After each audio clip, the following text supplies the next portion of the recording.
Hi guys! Ma-share ko nga sa inyo kung anong product na pwede nyo idagdag sa inyong menu. At syempre guys, isi-share ko din sa inyo kung ano ba yung mga ginagawa namin dito sa aming bahay pagtapos bumaha, o diba? At kung mapapansin nyo nga dito guys, ay iba yung location ng pinagtitindahan namin. Ito po pala yung aming bahay. Yes po guys, dito muna namin niluluto ang aming mga products. Dahil nahirapan kami mag-deliver at mag-akit ng mga gamit kung sakaling bumaha pa, o diba?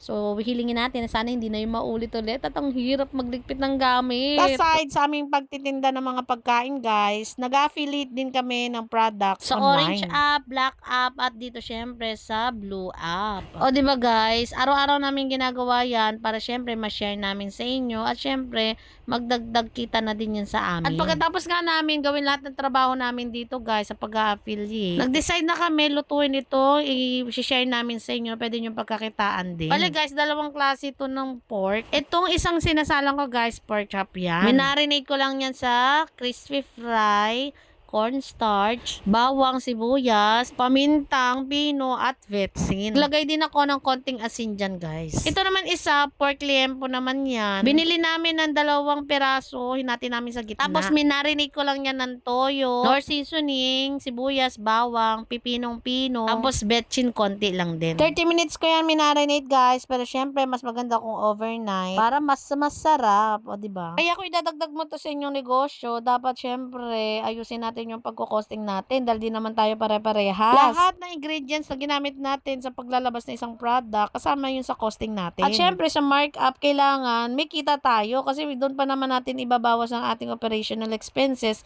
Katulad nung kung nagbabayad ba tayo ng renta o kaya may tao ba tayo, mga ganun ba. Kaya na nga guys, napak na natin itong ating pork chop and pork liempo with rice. Pwede mo nga ito ibenta ng 75 pesos to 95 pesos. Syempre, depende sa ating costing. Ma-share ko nga sa inyo yung order ng isa naming customer. Nag-order siya ng buy one take one ham sandwich, extra rice, at 2 silog, pero ang gusto niya ay plain rice. Syempre, pagkatapos namin lagyan ng kanin, sinunod na din namin yung itlog. At ang bet ng aming customer ngayon guys ay siomai at chicken nuggets. Kada isang lagayan, naglalagay kami ng tig-4 na piraso. Diba? Sulit na sulit.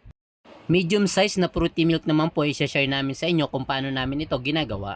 Maglalagay lang po tayo ng 1 scoop ng ating blueberry jam sa ating baso. Ilalagay ko na lang po sa comment section kung anong jam yung ginagamit namin at kung saan ito nabibili. After laan po natin maglagay ng jam dyan ay maglalagay naman po tayo ng 200 ml ng ating fresh milk. Maglalagay din po tayo ng 20 ml or 20 cc ng ating blueberry fruit syrup.